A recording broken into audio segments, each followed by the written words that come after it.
Shabbat Shalom Mevorach, Medaber Israël Chaviv Miranana. Cette semaine, on a la chance d'avoir deux parachutes, Be'ar et Bechukotai. On est en 5781, à quelques encablures de Mashiach, Be'ezrat Hashem Yitbarach. Dans cette paracha, dans le parachat de Be'ar en tout cas, il est clair que c'était donné, je vous cite les psukim, Vaïdaber Hashem el Moshe Be'ar Sinaï, il est mort, donc au Har Sinaï déjà, Akadosh Baruch Hu a parlé à Moshe de la Shemitah, ou Beshanat HaShvi'it, et Beshana HaShvi'it, la 7e année, Shabbat Shabbaton Yihi El Haaretz, c'est un Shabbaton, oui, un grand Shabbat pour la terre.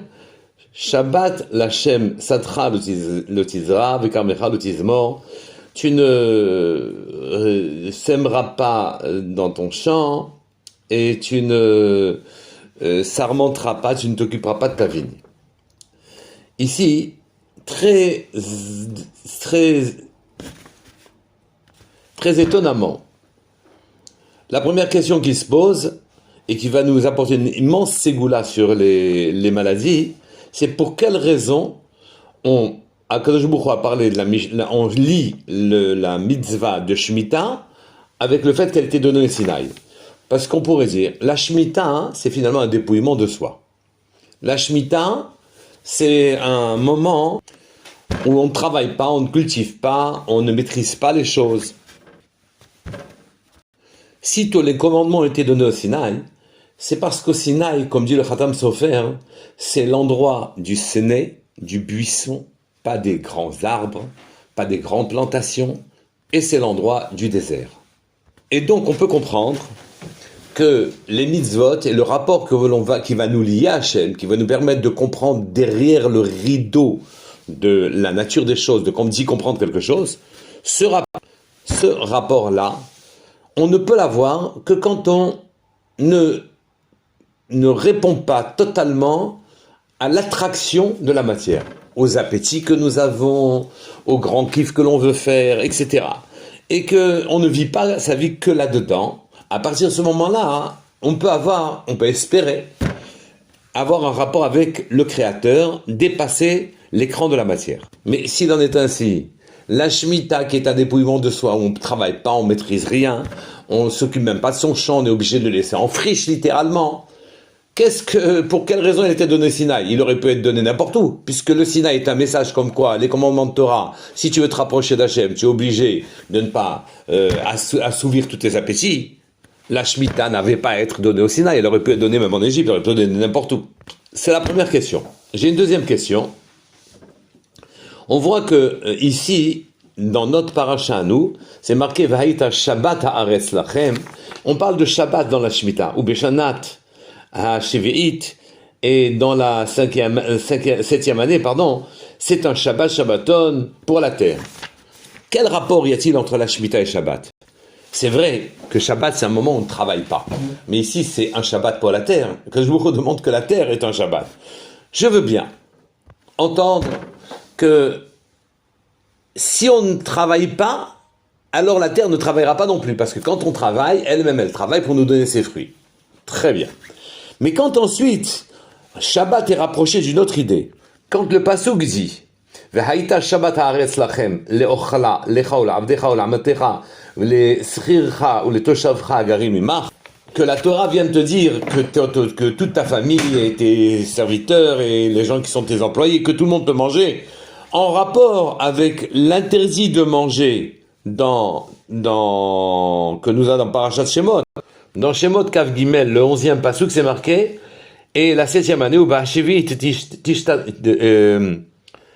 Tishmetena, Un Tashta, Ve'achlu, Evione Avecha, et dans la 7e année, donc tu laisseras ton champ de manière abandonnée, en friche, les indigents de ton peuple en mangeront, et le reste, même la bête sauvage des champs le mangera. Et donc on aurait pu croire ici qu'on n'a pas le droit de rien manger dans son champ. Et ceci est lié à Shabbat.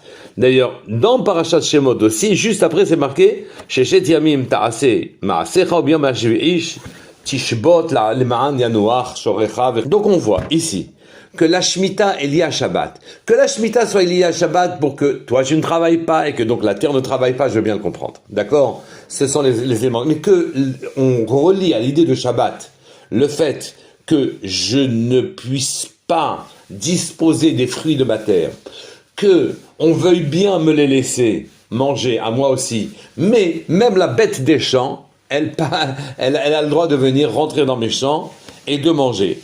Quel rapport y a-t-il avec Shabbat? On ne voit pas l'intérêt de souligner l'idée de Shabbat dans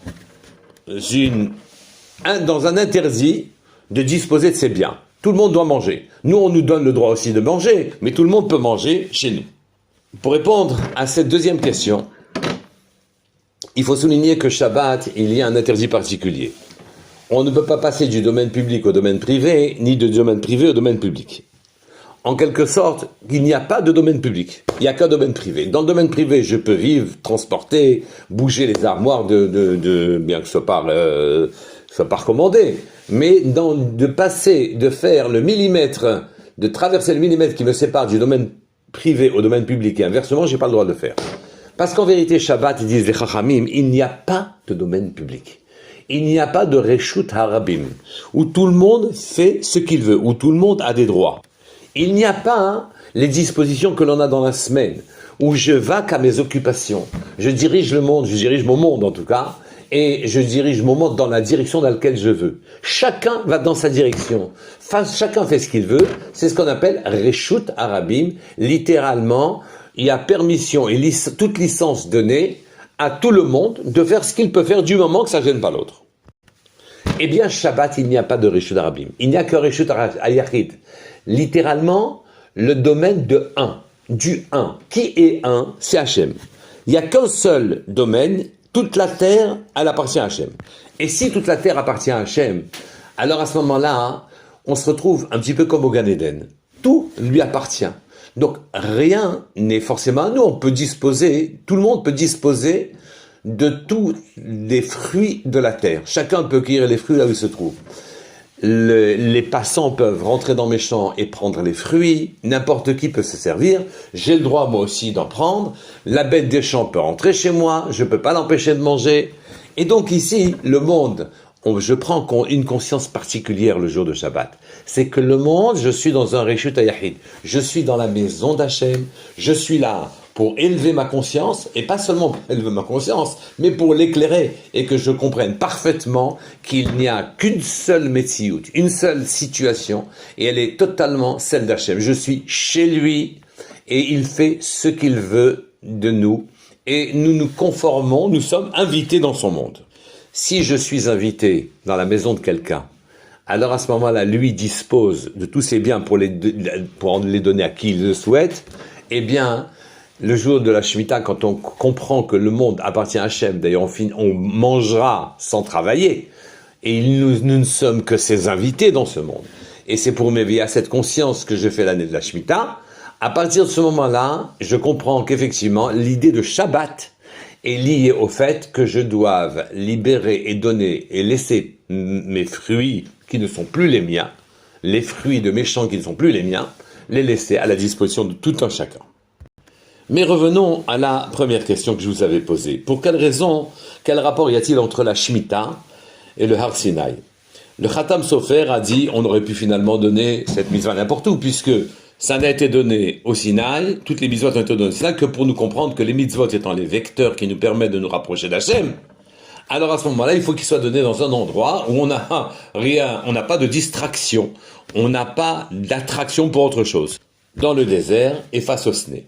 Je voulais vous citer une Gemara, la Gemara Shabbat, qui dit Dele ishta temirta, ce qui veut dire pour une fièvre importante, quand une fièvre brûlante nous prend, alors yelech etzel hasne, que l'homme aille vers un buisson, vayomar, et qu'il dise à ce buisson, hasne boher baesh, dans le désert, le buisson était brûlant de feu, et asne eineno ukal, sans que ce buisson ne soit consumé. Ceci est une allusion très claire au fait que la maladie, la fièvre, qui est une fièvre maladive, à ce moment-là, cette fièvre-là ne vient que parce que nous sommes très attirés par l'attraction du monde matériel, qui nous attire, qui détermine quasiment toutes nos actions. Et ces appétits-là élèvent en nous une fièvre, comme si, en quelque sorte, nos moteurs psychologiques surchauffaient et notre corps prend de la fièvre.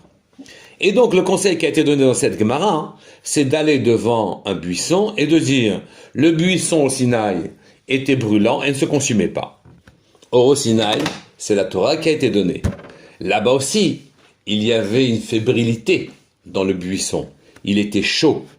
Mais cette fébrilité est une fébrilité de Torah.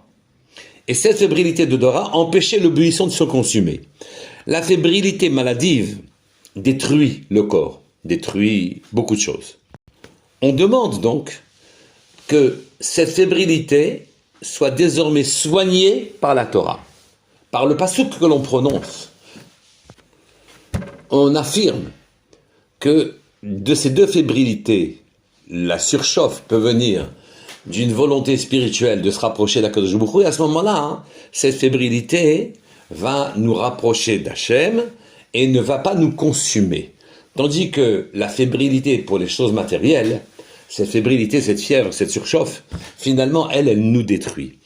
Eh bien, quand on commence par être détruit par la surchauffe sur les choses matérielles, alors on va vers le buisson, comme le buisson où Akadosh Baruch Hu a annoncé le don de la Torah au clan d'Israël, et on dit c'est la Torah qui compte. Et à ce moment-là, ma fébrilité se soigne, ma fébrilité grandit. Ma fébrilité grandit, mais elle grandit par le bon côté. Elle grandit pour les choses spirituelles. C'est ça que l'on veut dire par Ani, qui Ani Hashem Rofecha, je suis Hashem qui te guérit, c'est-à-dire ma Torah te guérit. Cette fièvre, je peux la faire passer de la fébrilité matérielle à la fébrilité spirituelle. Une consume le corps et le détruit, l'autre le répare, et donc la Torah est réparatrice. C'est la raison pour laquelle la Shemitah a été donnée au Sinaï. La Shemitah, c'est la prichout, c'est la séparation des choses matérielles. On abandonne nos champs, on les laisse en friche, on ne s'occupe plus de la matérialité. Elle n'avait pas besoin d'être donnée au Sinaï, puisque le message du Sinaï, c'est de dire si tu veux te rapprocher d'Hachem, va dans le désert. Ça aurait pu être donné cette mitzvah n'importe où, mais cette mitzvah est aussi une refoua. Donc elle nous apprend qu'en vérité, si je me suis laissé aller, avoir de la fièvre pour les choses matérielles, alors à ce moment-là, la prichout, la séparation des choses matérielles, va aussi venir me soigner. La Shemitah aurait pu être donnée au Har Carmel, mais en enseignant la Shemitah au Sinaï, elle rapproche la Shemitah, la prichout, le retrait par rapport aux choses matérielles lié à la Torah, que quand c'est lié à la Torah, c'est une refoua, c'est un remède contre la fébrilité maladive pour la transformer en fébrilité spirituelle. Shabbat Shalom Mevorach.